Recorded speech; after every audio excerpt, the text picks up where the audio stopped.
Good morning, friends and fam. Today we are talking about Black conservatism at the crossroads. Stay tuned. This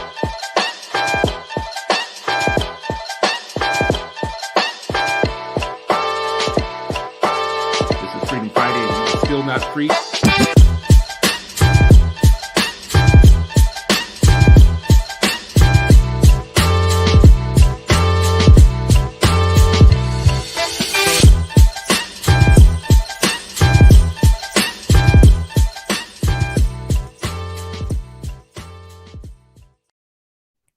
Good morning, friends and fam. It is Friday. It is Freedom Friday, and you are still not free, but hopefully you will be freer after an hour with us today. Typically, you would be seeing the faces of me, Chris Stewart, and Sharif El-Mekki, who is not able to be with us today because he is off in the world doing great work. But one of our 8 Black hands, compatriots, comrades, homies to the show is here, because that's what Freedom Friday is. It's not one person, 2 people, 3 people, whatever. It's a movement of folks and those closest to us. Welcome, Mr. Ankrum. Thank you for joining us. You got a better looking guy on the stage today than what's usually thank you. I here, appreciate that. Yeah, thank you. I appreciate that. Yeah, I am. Let somebody notice finally. How are you doing, brother? I'm doing well, man. I'm amongst the living, prayed up and ready to get to talking, man.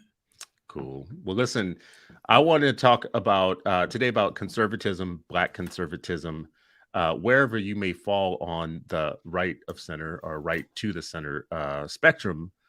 If you are Black, you probably have some questions to answer right now. You probably have some thinking to do about, one, are your theories working for you? Your conservative ideologies and philosophies. 2, are your friends and allies, who you normally count as the people that you stand with, shoulder to shoulder, 10 toes down, are those people good for you and good for your people right now? And are they pushing an agenda that is good for you, good for your own family? There's a way to be out here in the world as a Black conservative, to walk in many rooms with people who are alienating to your own people.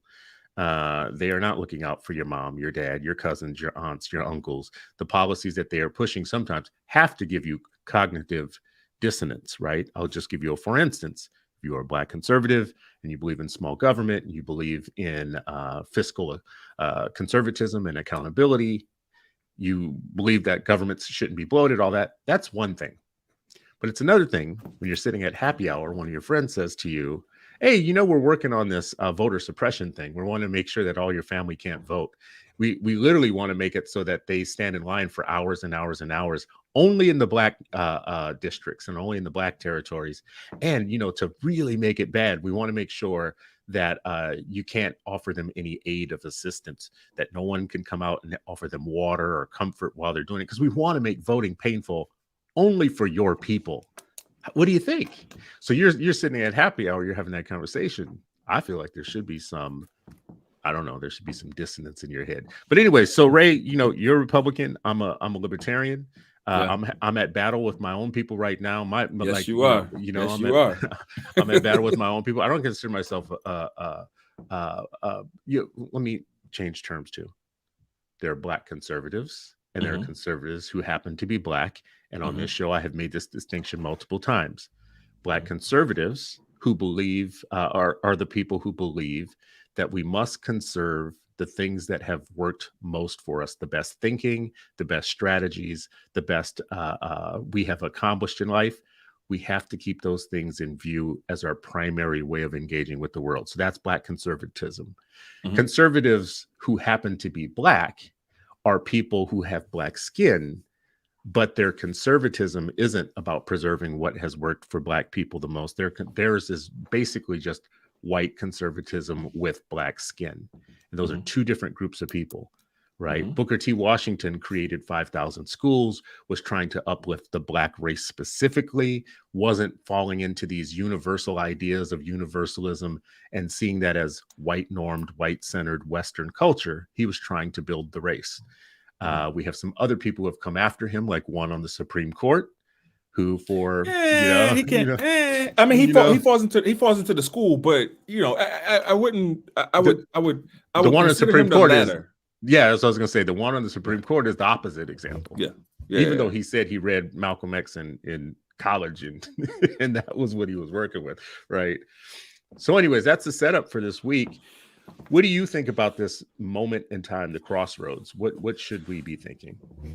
Man, so honestly, man, it's we're at a space to where you have to determine what's going to be in the best interest of Black folks writ large, right? And so, regardless if you're a Republican, regardless if you're a Democrat, Libertarian, regardless of what party you fall in, um, I feel like this is beyond parties right now because Black and brown folks are being attacked nationwide. And so, rather than constraining it to just politics, I feel like we need to talk about what we all can do as Black folks, omitting politics, right? Because like right now, it's just not good. It's not good for folks. Like you said earlier, when you're constricting one's right to vote, right? That's anti-democratic, right? Mhm. And I think that a lot of times when we talk about the atrocities that are happening in other countries on other continents, right? I just heard some Asian pushback recently that are like, how can you tell us how to govern and treat our people when you have always treated Black and brown people badly in the United States, right? And I think that we don't hone in on that enough, and we let them outsource our rage in these media cycles, in these short media cycles. So when you say outsource our rage, what do you mean by that? Meaning that, so we're only allowed to be mad for a certain amount of time, right? Mhm, And then mhm, when you mhm. look at when you have conversations with folks, especially my conservative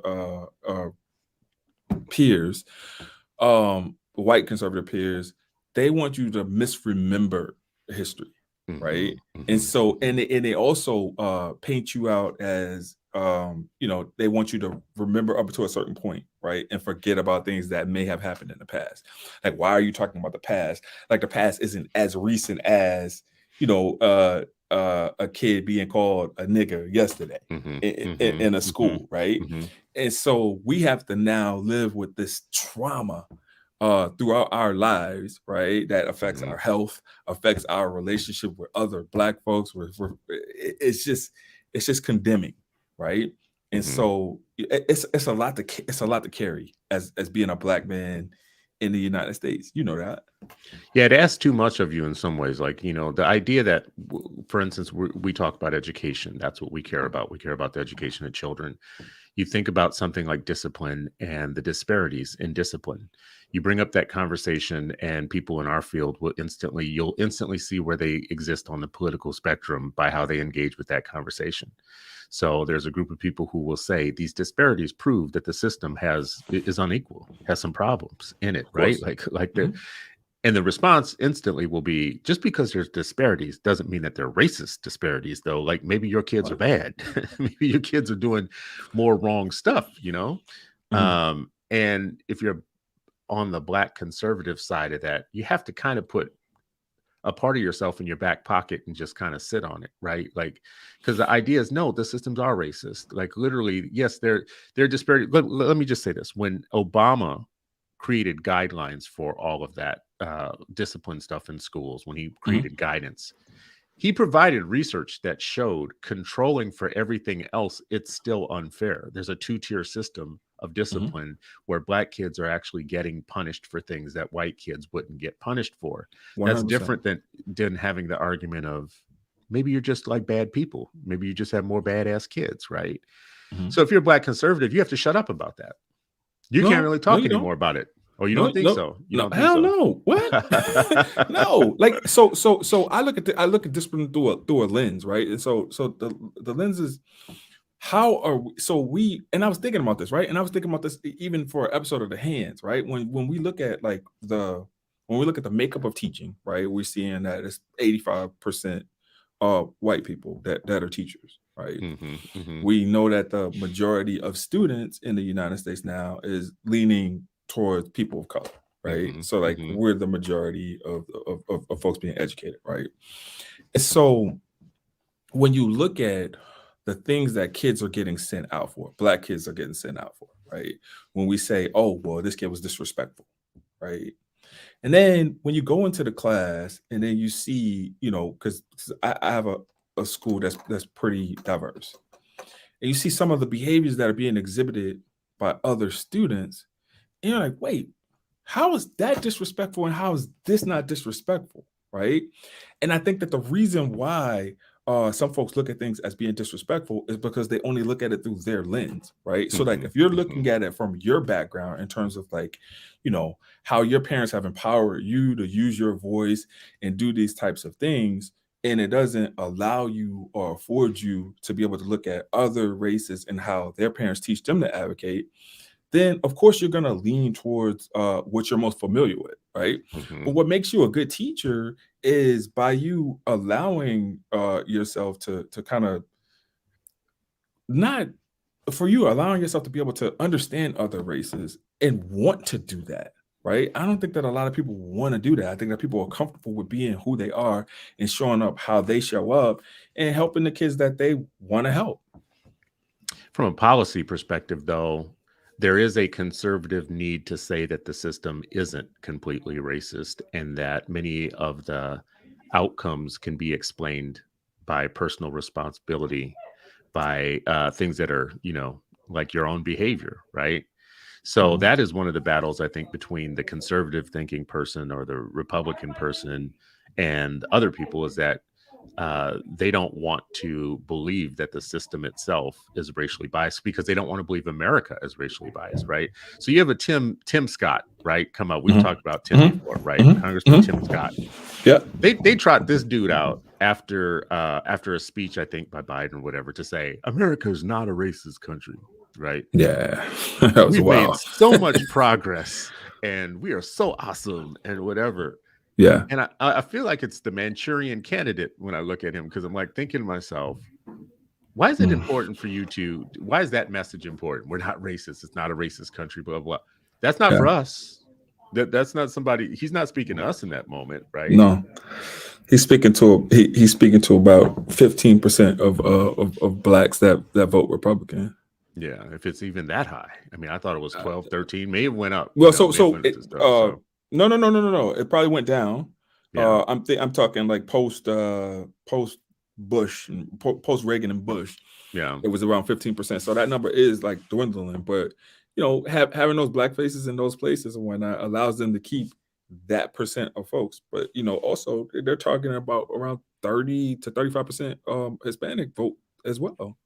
Yeah, that we don't often talk about, right? So we don't. Hispanic often talk vote about... is starting to cut that way, and really, I mean, people aren't going to like me when I say it, but anti-blackness cuts across all groups of people, even with blacks, you know. Yeah. And the Republican strategy is we'll never win people of color overall because we really are racist, but we can shave off the few Asians that care about like entry into selective schools in New York, for instance, and we can say, yeah, wow. you know, like we could shave off some Asians and make them probationary white. Yeah. We can shave off some Hispanic people who always wanted to be white. I mean, like a good percentage of them check white now. They check white Hispanic on applications. So I mean, you could be here for 10 years and suddenly get probationary white status over to the other side. So let's stick in this, right? Okay. So what do you feel like are the benefits of probationary whiteness? Oh, I mean, if I think about the way history has worked, probationary whiteness for Jews, for dark Italians, for the Irish, and for others came with a bargain. In Michelle Alexander's book, The New Jim Crow, she talks about the racial bargain, which means if you join us, if you join our side, the white side, if we include you, you'll get some benefits out of it. There will be some societal benefits, one of which you will always be prioritized above Black people. So you'll never be on the bottom. So you'll always have kind of social rights. I mean, now think about it this way. There was a time in which, well, man, I got so much. You're making me think of so many things. There's a story I read years ago in the Utne Reader that was about a social worker in, I want to say the 1930s, who was visiting a Italian family, and she wrote in her case notes, "Still not American, still eating spaghetti." I never will forget this because I think it's so funny now that my kids love spaghetti and it's a part of the normal culture. But Back then, Italians were considered a swarthy group of people to be distrusted and weren't white yet. They had not been given white status, and they were really kind of oppressed in some ways, right? Like, uh, um, and eating spaghetti and their native foods was a sign that they were still not Americans yet, Americanized. We wouldn't even think about that today. We're walking amongst people that we consider to be white who are fully Italian American, still practice their Italian American heritage and enjoy it, and and will let you know it, and they're considered white. That's the benefit. The benefit is that now they have a fast track to things like statistically to better loans on houses and cars. Better, they won't get steered out of neighborhoods by realtors. They'll get better treatment when they show up for a drug problem in a court, right? That's the benefit. And the benefit for the Irish was the same. The Polish was the same. I mean, there was a time when being Polish was like there was a time where white people weren't all fully white yet. That only, like waspy, but anytime the waspy type of white folks needed another population to keep their numbers up and to keep power, they just gave status. And now they've run out of white immigrants to give status to, and now they're bleeding over into Asian and Hispanic groups that can pass for white. This is going to sound bad to people listen to this, and I don't care. You can hate me now.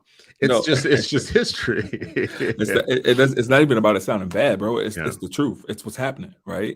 And I think that one of the things that I love about Freedom Fridays is that you guys always, you're very truthful in terms of the approach, right? It's not, we're not going to water this down in order for it to be more palatable to other people. We're going to tell you the truth about what's going on.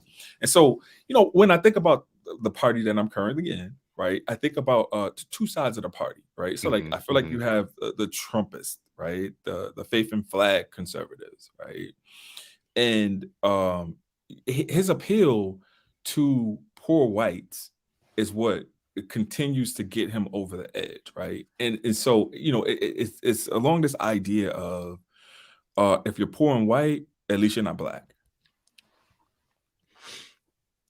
Yeah. So I've heard this poor white thing.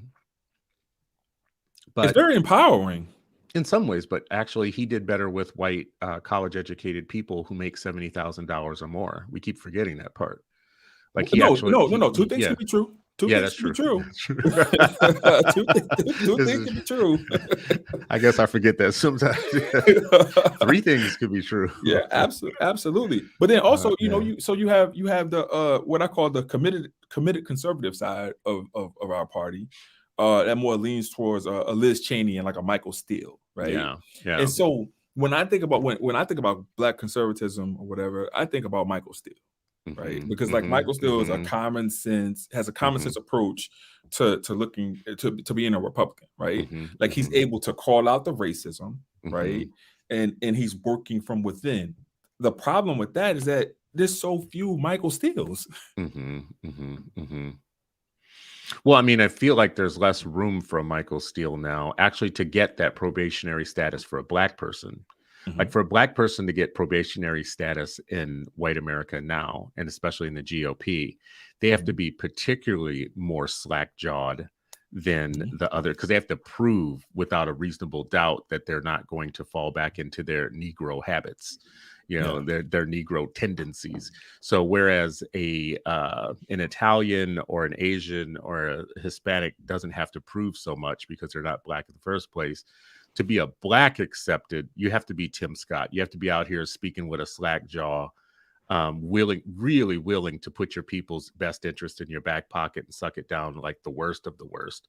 Of the but you see that in Chris, you see that in ed reform, right? Like you see that definitely see it in ed reform. You see it in ed reform, right? You see those folks that are willing to take those hits. You see those folks that are making these calls behind the scenes that are like, hey, chill out. We're talking about this person or talking to this person and whatnot, right? Like you see all this. You get these calls. I get these calls, and I'll just be very honest with you. Like right now where we are with, we have a part of the school choice movement that is aligning itself and hitching its wagon to this Stephen Miller part of the Trump party and taking entire think tanks on school choice the white nationalist direction. And we have people of color and even some black folk who are still so enamored with their black connection to the conservative side of things that they can't even call it out. And what they want us to do is they want us to keep focus. Don't focus on that. They want us to keep focus. This is what you have to do. This is how pathetic you have to be as a black person on the right to keep your right card with them. Don't focus on the stuff that they're stringing us up on the tree with right now. Don't focus on the policies that are literally going to politically disenfranchise your people. Let's just focus on the unions. Let's just focus on the traditional school system, because that's the real racist thing. That's more racist than my friends that I'm going to go in. My friends that I either possibly work for or get a grant from or hanging out with or want to keep a relationship with. None of that. Let's not. No. Let's not look at any of that. And we're fools. Like, listen, I will say it everywhere. School choice is a permanent interest of any marginalized people that want to be in control of themselves. The ability to choose how, where, and what you will learn and from whom is a universal human right, and you can't take that from us. That doesn't mean that you need to go joining the Klan to achieve that goal, right? That doesn't mean now people are going to say, oh, dramatic, Chris is being dramatic. No, really? Actually, it's not dramatic at all, right? Because like on the one hand, you got folks that want to hold hands and be like, hey, yeah, let's fight for school choice. But then in the next iteration of that, these are also the same folks that want to limit what teachers can teach in class, limit how the American history can be taught or whatever. And like, those are the same folks that are carrying that torch as well. So, if you showing up in sheets to advocate with us, shit, hey, what you want us to do? Like, bro, I don't have no energy for that, man. I'm just like, what are we doing? And for a while, like, we would play nice. Like, we would, like a tweet or, just try to reach out and be like, hey, well, what did you mean by this? Or like trying to give people the benefit of the doubt, because, you don't want to put everybody in that. You don't want to use the black card, right? You want to use that for times in which you have to use it, right? So you don't want to just use it all willy-nilly. But then also, it's like, you don't want to put everybody in a box of like you being a racist, right? You want to give people the benefit of the doubt in order for them to be able to, explain like, what's your thinking behind this? Or like, just giving them common courtesy. Yeah. But common courtesy has run out, man. These people are straight up racist, bro. Well, I mean, you hit it. Like, so limiting what people can teach, what they can say, creating hotlines that allow citizens to bro, that's wild. Rat out there. I know. Excuse me. Yeah, I know. That's really wild if you think about it. Like, you're going to set up a hotline so that parents can call and rat out their teachers for teaching divisive concepts. That's like some Gestapo type of stuff, or gazpacho. What our friends say recently? Is it gazpacho? It's gazpacho, yeah. You're setting up an education gazpacho. Bro, this is wild. This is wild. but then it's like, it's that short media cycle that we allow ourselves. Our attention spans are not built to where, it's not built for the long haul. Our attention spans, to use a Detroit analogy, is not built for tough. And so that's a Ford analogy. Yeah, Ford analogy, man. You got to be built for tough when you're dealing with these things. Yeah. And so, bro, I want better for our people. I wake up every day and my work is centered on wanting better for Black and brown people, right? Yeah. Even though I don't feel like the brown portion of that is always targeted the way that it needs to be, but I feel like with more teaching and more helping them understand that they do come from African ancestry, that maybe one day we can have a really good conversation about what Afro-Latina is supposed to look like and how it's supposed to show up, right? But I don't think that we're there yet, so I don't want to push anybody. I was about to say, I've heard you talk about this before, and I don't know what the importance is of the Afro-Latina thing. What's your main point about that? So I feel those folks understand that they have African ancestry, right? And they show up a little bit different than folks that don't, right? So like, they're not centered in the I can check this box off to be white kind of thing. They're like, hey, I know that I'm a brother or whatever. I have ancestry from Africa, and so therefore I'm going to show up with Black folks because we're going through the same things, right? And so I identify better with that. I identify with everything, but I Yeah. identify better with that. Because you feel like they're actually not going to go for what Michelle Alexander calls the racial I don't know what you call it, the racial the racial bargain, I think, No, where you can no, bargain away. Yeah, you can offer them no, something, some benefits, some white no, benefits, and they'll no. take it. Yeah. Those Yeah. people have integrity and they understand, right? But Yeah. I I but don't know, bro. I mean, I think like eventually once you start running out of other people and you get to them, and you sweeten the deal, they might sell us out too. I don't think so. I You don't don't think think so. so? No, I don't. Some people. So listen, and I think you got to reach back for it though. But I think integrity. Some people have integrity, right? And Yeah. most people have integrity, but You think so? I feel like when I say most, I'm thinking 51%. You better qualify that, No, because yeah. I'm thinking like 51%, right? Because yeah. like you can put people in like real compromising positions or whatever. You can offer them things that haven't been offered to them before, and they're willing to compromise themselves. But that's just not that's for Black folks too. Yeah, you think so? Yeah, I think you're Yes. right.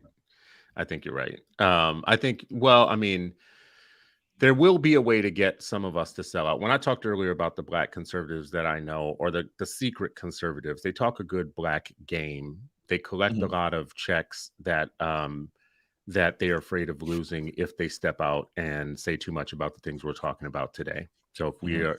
if you are a Black conservative right now in ed choice or school choice, the school choice movement or whatnot, there is, I think, some thinking that you do around who's going to not invite you to the next cash grab if you are too honest about the people who you associate with who do really bad things to people of color through policy. Yeah. But I think that's one of the benefits of me and my approach to conservatism is because I don't take money from anybody, right? Like we do it, we do it based off of per pupil, right? We do it based off of what we have. We get a couple title grants or whatever, As a school, I mean, you run a as a school. school, yeah, Yeah, as a yeah. school, yeah. So as a school, we don't take any, but you have some charter schools, even Black school leaders that will go out, they'll get money and do all this other stuff and whatnot. But I feel like when you do that, those folks now control your narrative and they kind of spin you however they want to spin you, right? And I feel whereas, I'm not on anybody's dime, so therefore I can come in, I can say what I want, and I can talk the truth. And so, when you think about folks that show up, those are usually the folks that are like that have that backbone, like yourself or whatever, that aren't going to be compromised by anything or anyone, because you have your set core of beliefs that you stand by, right? And so I think that once you're in this work and you have your set core of beliefs that you stand by, right, and you always stand by them, then you can't be compromised no matter who gives you money. Yeah, especially if you don't need that, that kind of funding. It's a little different. You run a school, like in advocacy world, everybody is fighting for some of the same grant dollars, and everybody wants to be invited in the room. For people listening and watching, this is an episode of Freedom Friday, and you are still not free. But today we have Brother Ray Ankrum with us. Freedom Friday is a part of the 8 Black Hands network of shows and content.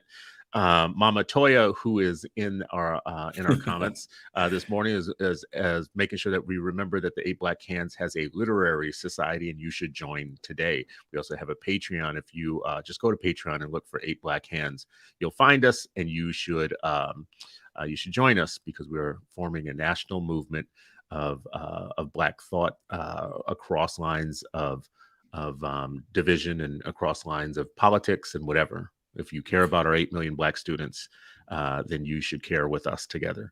So that's where we are right now. So go ahead, bro. I don't. So listen, man.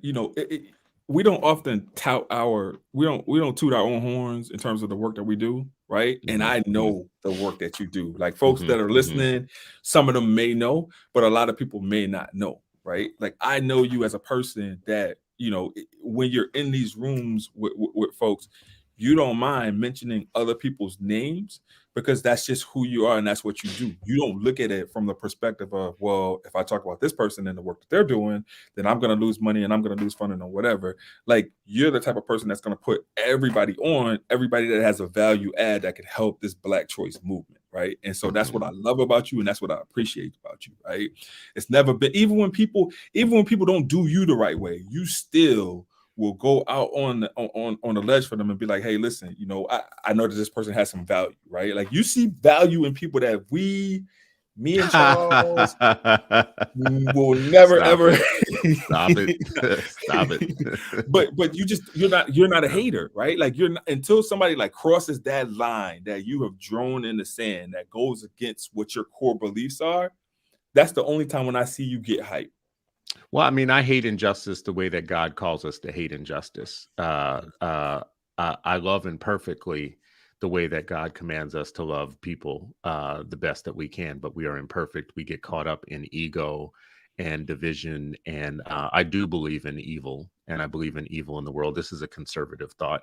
I do believe that the world isn't Rousseauist, that we're not all perfect and, you know, perfect by nature and all that stuff. I believe that there's evil in the world, and that the spirit of evil and the voice of evil will get in your ear sometimes, and it will break up friendships and relationships, and it will sow discord and division in societies, and principalities are at work making that happen.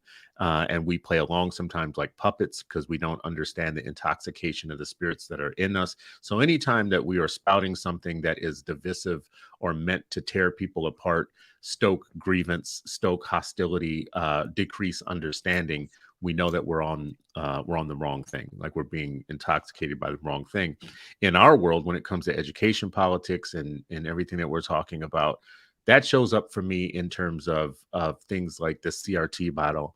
Is that meant to bring us together or make us see and understand the pain of different different groups, right, in America? Because the one way to kill a family is to make one family member think the other family member is not worthy of full consideration, not worthy of rights or whatever. And the idea that you would want to bleach America's story of how they treated non-white people in every other group is it's evil. I'm sorry, I hate to call things what they are. No, I'm not sorry. Actually, I like to call things what they are because it's a sign of sanity. That is not meant to create the human family. That is not meant to improve the human family and bring us together. That in itself, and to call it, this is what the devil does to you too. And to call racial justice focuses evil and divisive shows you what you're working with, right? Yeah. But the messaging though, bro, like the messaging that they have behind it and whatnot, right? Like, it's I feel like when we think about social justice in terms of being Black and brown in the United States, like, we're always reactive, right? It's like we don't ever come out with a plan that's like a proactive plan in order to combat the things that they're saying or the things they're doing, right? It's always reactive, right? And then when you look at, this is why I'm not a Democrat. It's because Democrats don't play to win, right? One thing that I can say about Republicans is that Republicans play to win, bro. You're saying you're gonna join the bad team because they win? Because they like to, well, yeah. So, but think about it, right? Yeah. I'm thinking about it. when you have some kind of moral uprising in a political party, right? You'll see Democrats that are like the moral fiber of the United States. Like, oh no, you know, this person has to resign, or this person has to go, and whatever, right? Whereas on the Republican side, you'd be like, nah, we're gonna wait this out. Right, we're gonna see what they really have or whatever, right? Like, we're not gonna be no conflicted, ethics, though. right? Because they have no ethics, none whatsoever, right? Yeah. But if Democrats play dirty instead of like, when they go low, we go, when they go low, we go high, mindset or whatever, right? You will win more elections, and you wouldn't have to worry about a mansion or a cinema, right? You wouldn't have to worry about those things, right? And then Black folks who you promised was going to get the things that they needed in order for you to erase child poverty, which he has done, right? Child poverty has definitely, I see some folks around here doing a lot better than what they were doing prior to. But when you think about inflation and the things that we're not able to do now, it's like, so Black families are paying what, over $200 more for groceries a month now, right? And so all of the stuff that's my literature. I know. I've seen it all, like the headline or whatever. They're paying $3 more a basket on things or whatnot, and they're still paying for their Boost Mobile cell phones and everything else that they got going on. Their nails, that cost $80,000 a year to do, and blah blah all the other stuff. Listen, America's poverty situation we should never make light of it, anybody who is not getting enough to eat or whatnot. Of But in course. terms of global poverty and what people got going on in this world, Americans are so privileged in so many ways that we don't account for. But let's stick with this for a Well, second, because tell I that think, guy, tell the homeless person that's outside sleeping yeah, in subarctic temperatures because they yeah, don't have any place to go because we're not doing enough for them, right? absolutely. I mean, absolutely. And I think, we could have a nuanced conversation about how that person becomes homeless and how they get there. I think, what people should do is like really follow the policies and how do we get there. For me, the reason you see so many people on the street is not just because of an unequal society. I mean, that's part of it. Part of it is because we changed the way that we treat the mentally ill in this country, and we turned them out into the streets. There was a time, I don't know what year it was, but before a certain year, you saw very little of it because we had services that got cut. I want to say it was in the 70s, maybe the 80s, in the Reagan era, that got cut and turned Mm, people with different types of mental needs out into the streets. Like literally mhm, just turned them all out at once.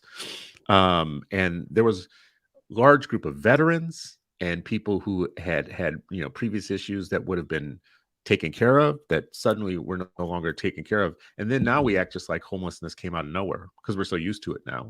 You go to a place like Washington D.C., the capital of the United States, which is the Yeah, capital of like world global capitalism, and you see people laying on the streets, not far from the White House. It's yeah, But maybe 20, 30 years ago, that would have been a little bit different. That's why policies matter and elections matter, who we yeah. vote for. I will say this, though.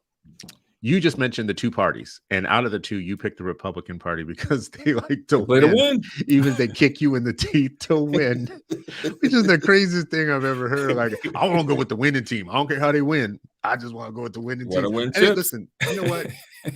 Watching the Democrats makes me feel that I'm so sympathetic to that idea, Ray. Like, so I get it because like after a while, you're just like, listen, they told us last year, just vote like your life depends on it, like the Mhm, democracy depends on it, and people did that. mhm. People went out, they voted in this dude who like should have never been president. Let's just be real. No, no. Biden should have never been president. Like the only way Biden makes sense as a president is when you match him up against, if it's him or Trump, that's it. So Yeah, let's just be real. Most yeah. people would, I don't know what most people would do. I would just say a lot of people would probably, I suspect, have voted for him because of who he was up against, not because he would make a good president. And what we are seeing now is he's a lousy president. He's terrible. He can't get anything done. He promises a lot of stuff he can't deliver. Mhm. Can't even whip his own party into shape. Republicans, you are right, have very good discipline. They have amazing discipline. They had Romney, who hates Trump, have to go have dinner with him and take pictures of it so that Trump could say, I got my people in shape, even the ones that hate me, Mhm. And look what Liz Cheney is going through. Their discipline system on their side is great. I get what you're saying. I don't know if that's a reason to join them. I will say this. Our biggest problem is the duopoly. And the duopoly is the monopoly that the two parties have on the political Of course. system. Yeah, yeah, We should yeah. not have a two-party system. We Nope. should have a multi-party system that puts everybody on the ballot in every state and gives the American public access to a broader debate when it Mhm, comes time for like debates and whatnot. mhm, mhm. My lifetime, I think maybe there's only been one time where there was a third party on the presidential debate list. That was Ross Perot. Oh, he won one hell of a campaign until he said, "You people." He said, "You people." That was it. I swear, the dumb stuff that the public, like, we cancel people. We in the past, I mean, I look at Howard Dean. Howard Dean when he screamed.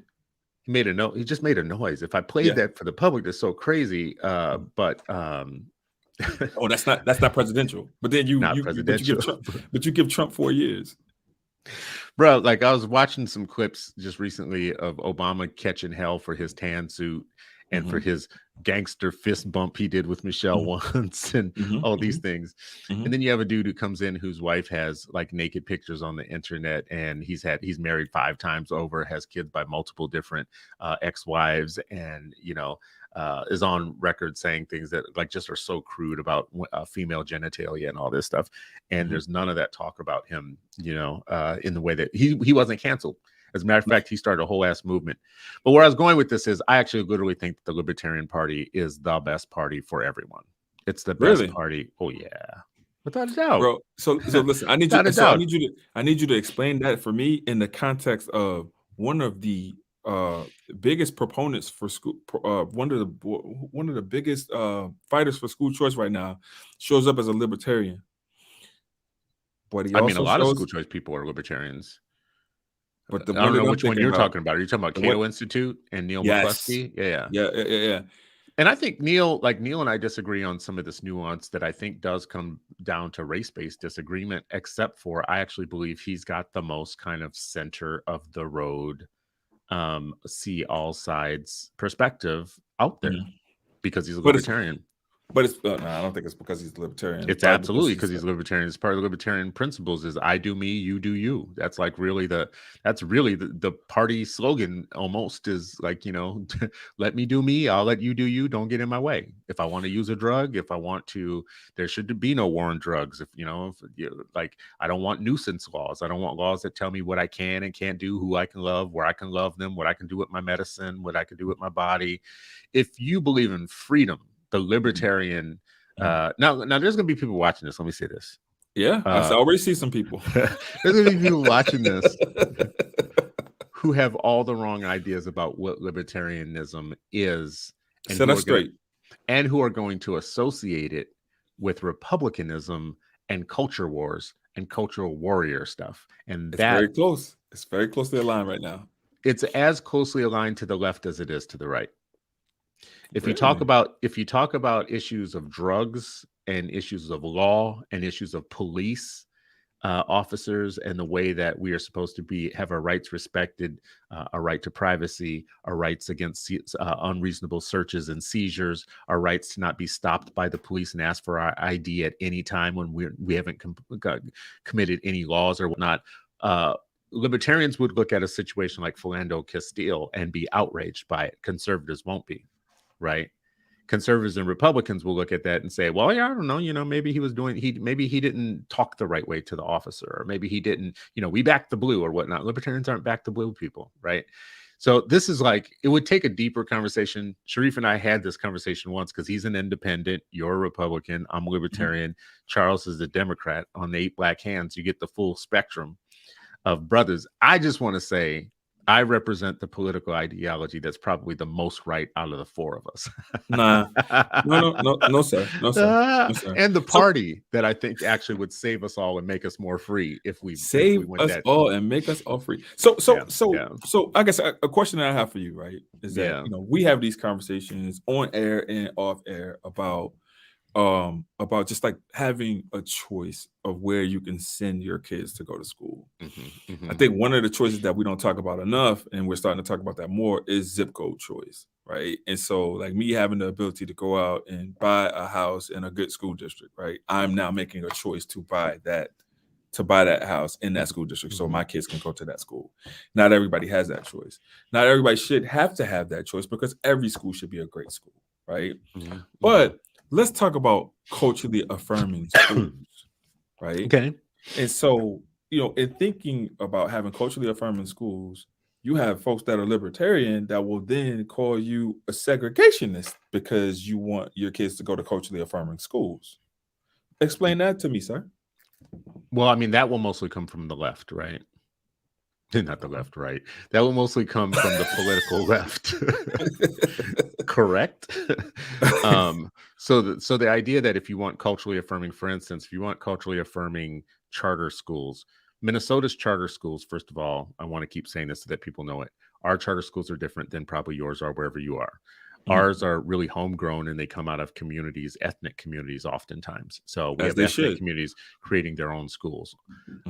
No one's a bigger critic of that than white progressives in Minnesota. They actually do say that that's segregation. They don't understand what segregation is. Segregation is a term of art. So segregation is the state-sanctioned assignment of people by race to inferior conditions, meaning you assign Black people to the back of the bus, to different water fountains, to different schools on the basis of their race, and it's your government doing it. It is not historically marginalized people choosing schools that they believe fit their values and the values of their kids, right? or will help their kids. Like in some cases, we have a Native American charter school here. Native American population is very interested in maintaining their language and their culture, and they don't want grandparents not being able to talk to their grandkids, right? And it's the same with Hmong communities. So, so no one is a bigger critic of that than the left. The political white left is they want to make that sound like it's racist, right? We should all have to go to school together, and the only way for people of color to get a good education is to be sitting next to other white people. Of course, there's nothing racist about that, right? At all, right? That's not racist. You know, Man of Tomorrow on YouTube says libertarian would work in a parliamentary system, which I agree. I also think it would work in our system the way that we are right now. Man of Tomorrow says, where is the libertarian track record? It's a very good question, Man of Tomorrow. Like libertarians often would rather be right than win, which Ray is saying is the reason why he's Republican, because they can be wrong, but at least they're going to win. And if you want, you know, like remember Trump told people, we're going to win so much. We're just going to win. You're going to get so sick of winning. We're just going to win so much. Well, I mean, he kind of delivered. They're rewriting curriculum. They're rewriting laws. They're outlawing white discomfort. My God, think about how powerful you are when you can outlaw your own discomfort. I do not want to be uncomfortable. Bro, I couldn't live in Wisconsin ever. I don't think I could visit. No, you can't even put Wisconsin on our tour. We can't even have a tour stop in Wisconsin. But this is, and you know, I don't mean to proselytize, but as a Republican, Ray, even as the Democrats, like, I don't understand why you wouldn't make the final leap for freedom and just go libertarian, because the Republicans are in the, well, let me pull this up for a second. Time for the school choice movement to embrace the culture war. This is something, and Michelle Johnson put it in our comments that this came out recently. Thank you for Michelle for reminding us, because this is part of what even prompts this discussion. The conservative right wing of the school choice movement, the cultural warriors on that side of the fence, are now pushing an ideology that for us to win in school choice, we should really just go with white people and go with Republicans and forget any of the social justice stuff, any of the kind of like school choice is good for everybody, any of that stuff. Just embrace the culture war, choose a side, and choose the white side and run with it. Heritage Foundation, so that people know, Heritage Foundation recently underwent a transformation. Their president was a Black woman, who I really believe actually is the same woman I met years ago, who is a actual descendant of Booker T. Washington. And she recently made a decision to leave the Heritage Foundation, not recently, but last year, to leave the Heritage Foundation. And she was replaced with a white male from Texas who was very much a Trumpanzee. And this very revered conservative pacemaker of a foundation, of a think tank, actually now is being turned over to the Tucker Carlson wing of right-wing moronic thought, right? And it was because Tucker Carlson hammered the last Black woman president that the foundation had, to the point where she lost all credibility with white right-wing funders, and they're now doing a Trumpish makeover. And this is what it's doing to their school choice division. This is written by Jay Green, who has long been a more middle of the road university professor type school choice advocate who does basic school choice research. And even he, look at this. I mean, you know, he goes over to the Heritage Foundation, and now he's putting out Republican Kool-Aid, right-wing white nationalist Republican Kool-Aid.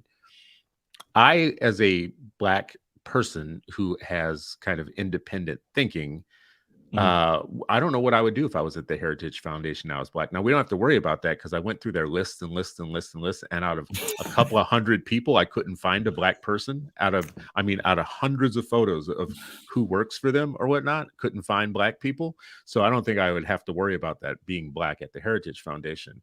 But if I was aligned with them or working with them, which many of our people are, I would have to like wonder, like, what am I aligning myself with? I mean, this study right here, it's basically saying, let's get to some of the key points. For too long, education reformers have avoided promoting school choice to help parents frustrated with critical race theory or gender ideology in the classroom. So he's So basically saying, they're absolutely doing the counter argument for what the left would be doing.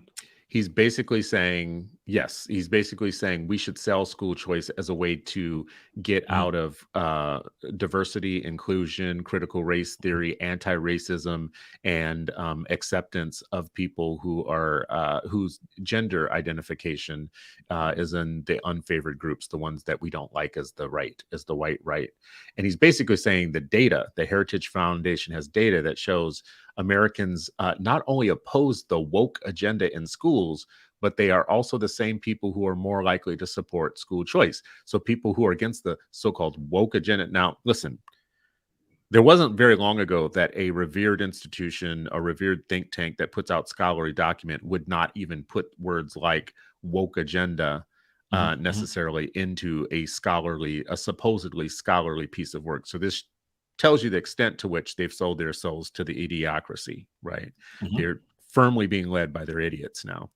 And people like Jay Green should be ashamed of himself, right? He really should be ashamed. He did get a little bit of a shunning on Twitter yesterday by some people. It was that light, polite, gentle shunning that people do. Well, you know, I respect Jay Green, but I think he's a little wrong here with this racist bullshit he's doing, right? So you know, I respect him, but yeah, really, bro, you really, what do you respect? Tell me the part that you respect by somebody going completely cheap. That's what this is, going completely cheap and gratuitous and smarmy and racist like this. What do you respect? Tell me about that. Like what you respect.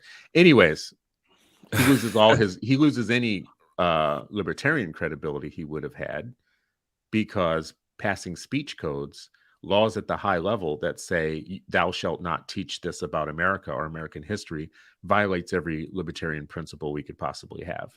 Bro, it's funny that you should mention that, right? Because like I can go to a Twitter feed that is like Republican-esque, that is a libertarian's Twitter feed, and anytime something comes out with Virginia on it, with critical race theory or whatever, this person will then retweet or quote tweet, and then his thousands of followers will then have something to say about it, right? And so although he's not saying that he's restricting speech per se, so it's not coming out of his mouth that he's restricting speech, his actions still are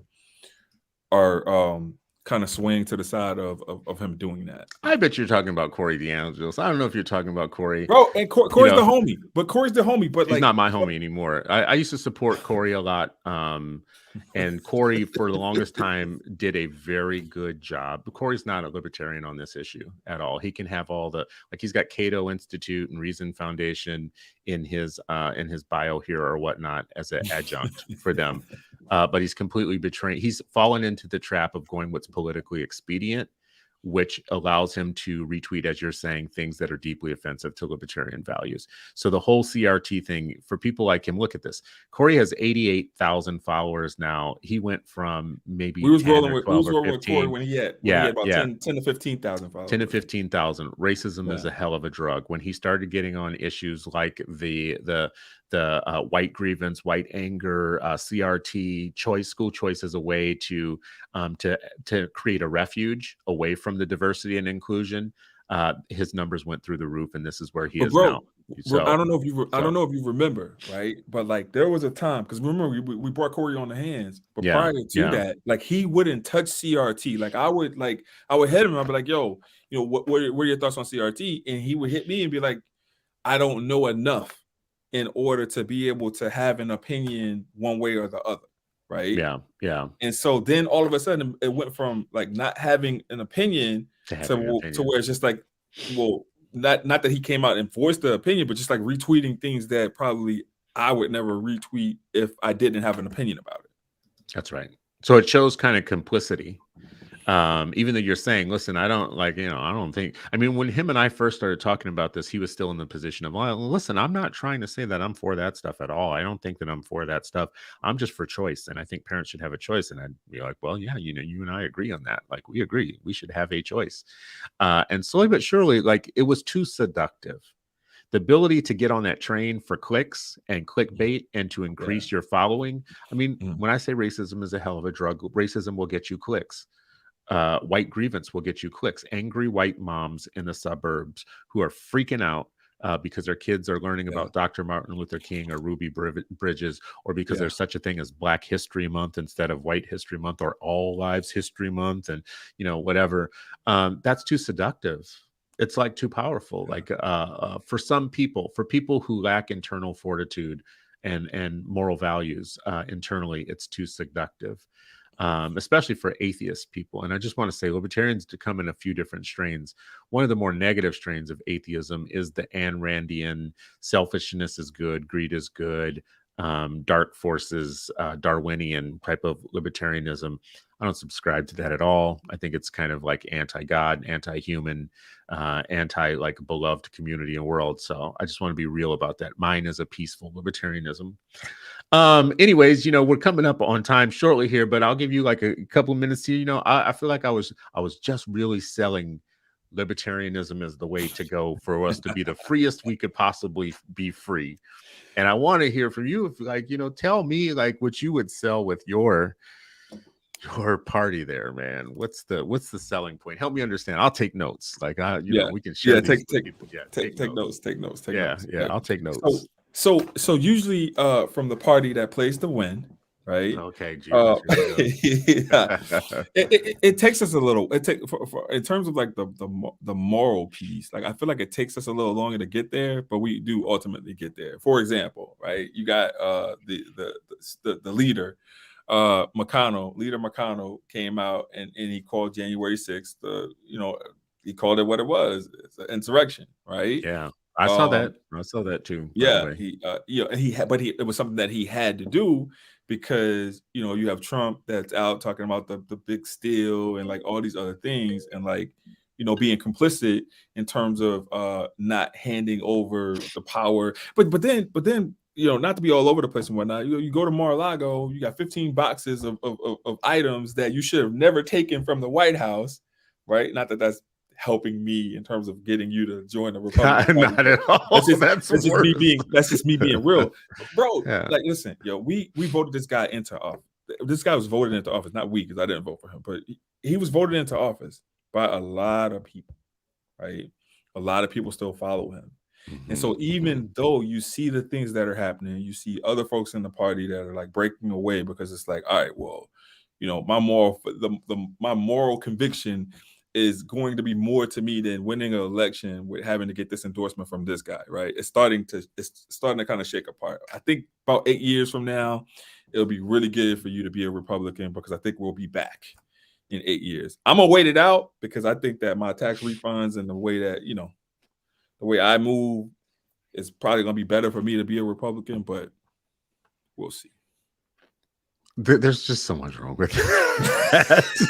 There's just so much wrong with that. Like, bruh, first of all, we're at a moral crossroads with all our political leaders. So it's time to like think it. No permanent friends, no permanent enemies, only permanent interests.